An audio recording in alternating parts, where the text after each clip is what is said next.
Portuguese super agent Jorge Mendes is a formidable character in the footballing world.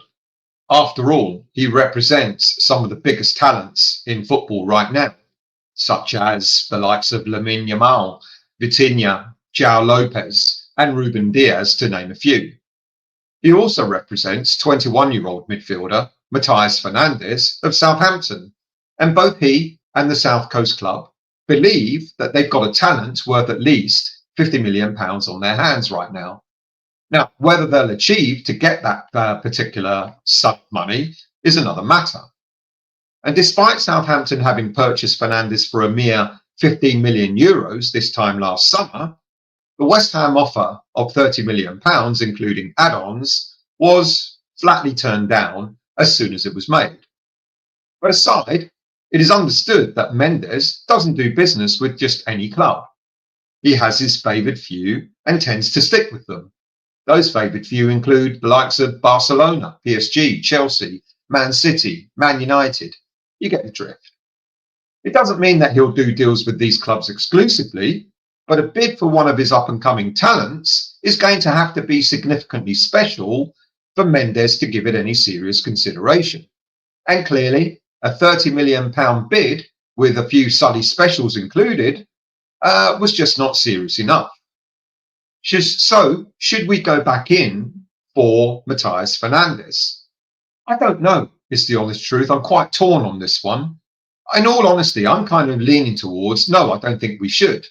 You know, to haggle over £1 million or two on top of the 30 million that we've made, the 30 million offer that we've made, is one thing. But to have to add another 10, 15 million on top of what we've offered, I think could be just wasting our time.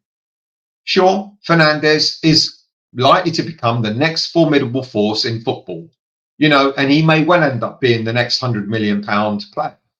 But right now, at this stage in his career, I think even £30 million is too much. So should we waste any more time?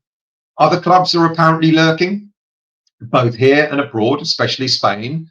And if they are willing to pay way over the £30 million that we've offered, then good luck to them. But 30 million after just one season in the Premier League is simply not the Carl Macaulay model that we come to believe, to understand. 20 million, maybe even 25 million would have been fine. And at a push, by all means, 30. And maybe even a bid that we did for the likes of Manson, 15 plus add-ons would have been fine as well. But 30 mil? Fernandes was the match winner for Southampton in yesterday evening's game against Northampton Town in the EFL Cup. So Southampton are just getting on with it and they're using the player regardless of whether he's worth 30, 40 or 50 million pounds. I think it's going to be interesting to see if we go back in with a higher bid. If we do, I don't think it's going to be anywhere near the 50 million pounds that's been required. So by all means, make a further bid, but I can't see it being much more than 30, 31, 32, maybe 35 at a push. But any more than that, I doubt we would offer.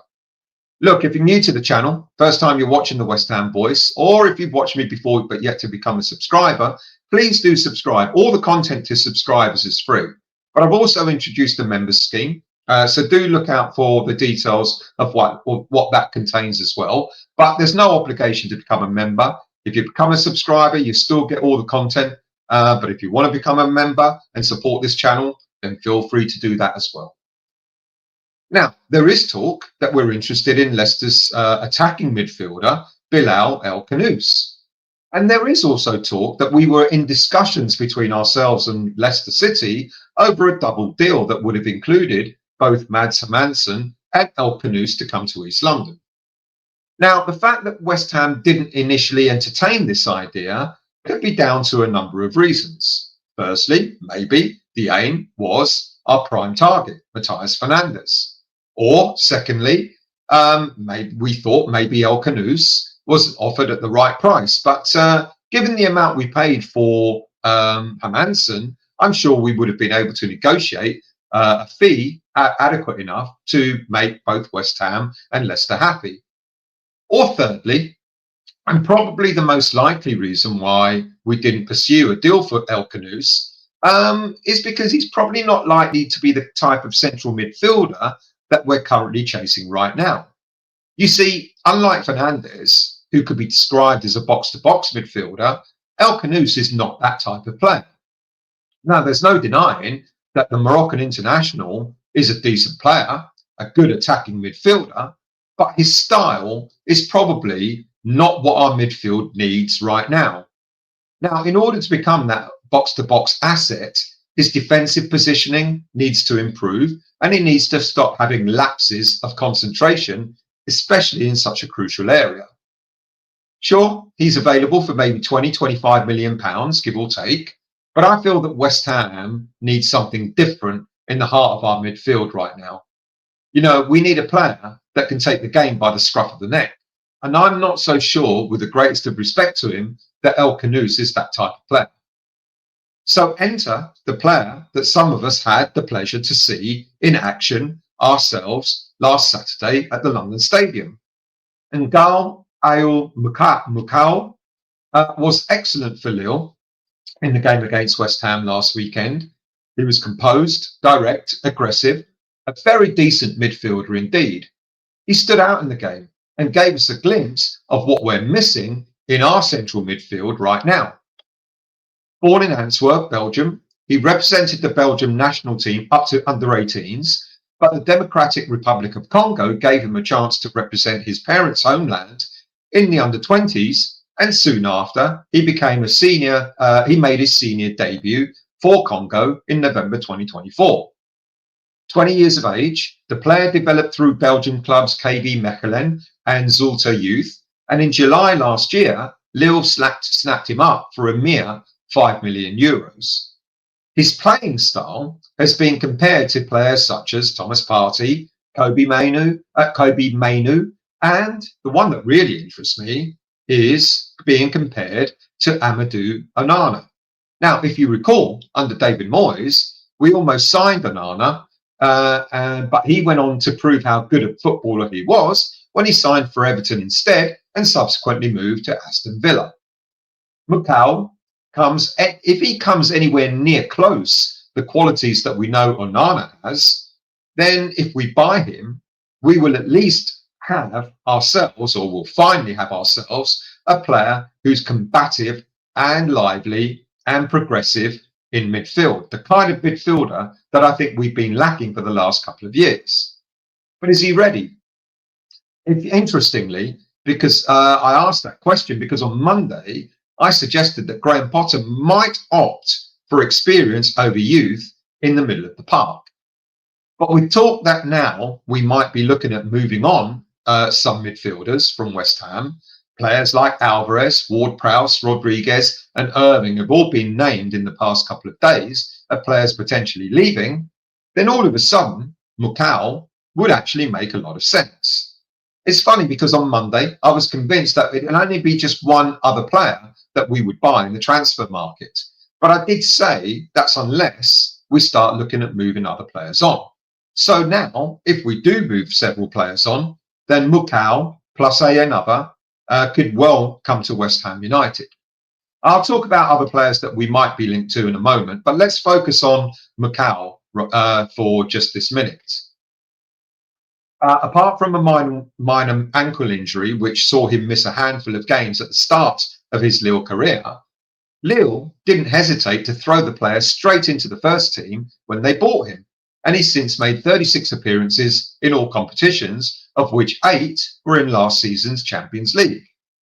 His strengths include great tactical awareness and intelligence. He reads the game really well, often intercepts passes and blocks passing lanes. He's a versatile player who can operate as a number 6, a number 8, or even as a number 10, depending on the system that he's brought into. Last season, across all competitions, he had an 88.5% pass success rate, especially in short and medium passes. He's the type of player that keeps the ball moving. He's comfortable receiving the ball under pressure. 6'1", he's strong in aerial duels, but he also uses his frame well to shield the ball. He covers the ground efficiently, contributes both defensively and in attack. And as far as carrying the ball forward and take-ons is concerned, he's above average for a defensive midfielder. But then that's an area that he can improve on. So is he the right player for us? Well, if I'm going to find any weaknesses in the player, I'd say his attacking style can be improved. He's not a natural playmaker. He's not always a big threat in the latter half of the pitch in the attacking third, but he's the sort of player that can provide midfield, the shield for other players to move into, attacking players to exploit. Now, having said that, last season, the head coach of Lille played him in an advanced role in a Champions League game, and he scored twice. So he's capable. He's solid in tackles, solid in interceptions, and can sometimes be a little bit reactive rather than proactive. But I guess that also comes with experience. So he's not the finished article, but he is a player with huge potential and likely to become the complete midfielder sooner rather than later. He's raw, but will offer West Ham an awful lot in our midfield. So for around £20 million, he would be the typical Macaulay signing, and this young lad could go on to be a real force. So why not bite the bullet and just get him? But as I said, my gut says that if we do sell players, perhaps there is two other midfielders that we might be, or maybe three, that we could be looking at. Now, of the two that I'm thinking of immediately that come to mind, either Josh Brownhill or Douglas Luiz could offer West Ham good alternatives. Now, if West Ham were to sell either Ward-Prowse or Alvarez, then I think we'd be going for Douglas Luiz. If West Ham were to sell players like Irving or Rodriguez, or even both, then I think we'd be going for Brownhill. And that's down to finances. We'll get decent money, or decent enough money, for the likes of Ward-Prowse and Alvarez in order to be able to afford Douglas Luiz. But for Irving and Rodriguez, the money wouldn't necessarily be a lot, which means that we'd be looking at potentially bringing in Josh Brownhill. Now, I've had to battle with the thought of Brownhill coming to West Ham United. But as Dan pointed out in the West Ham Weekly Show, the live show I did on Monday night, Brownhill can do the kind of job that we need for a season or two. And despite his age, he brings leadership, experience, and hopefully goals from midfield.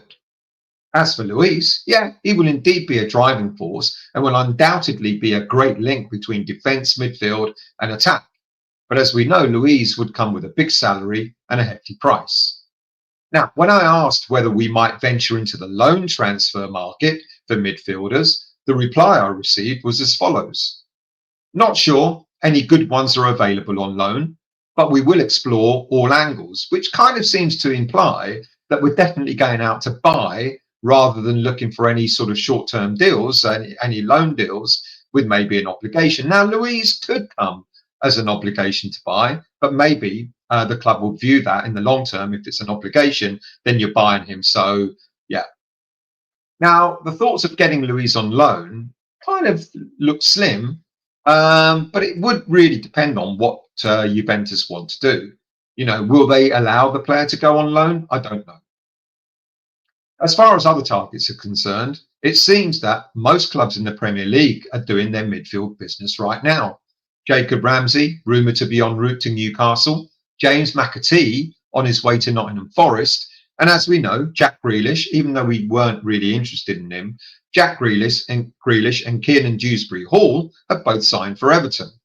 Now, the other player that I've still got in my mind is, of course, Harvey Elliott. Now, he's still available, despite interest from Jurgen Klopp-inspired Red Bull Leipzig. So do watch out to see whether we might now go back in to make a bid for Harvey Elliott.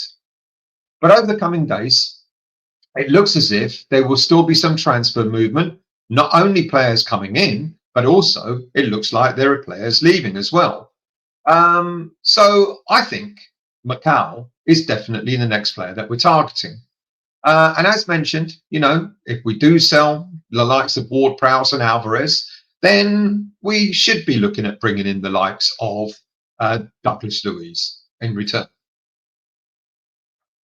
It's the area that I think every West Ham fan wanted sorted out first. It's the area that every West Ham fan is disappointed in being sorted out last. But at least we're now looking at midfield, and hopefully we can get one or two deals over the line to strengthen that part of the park.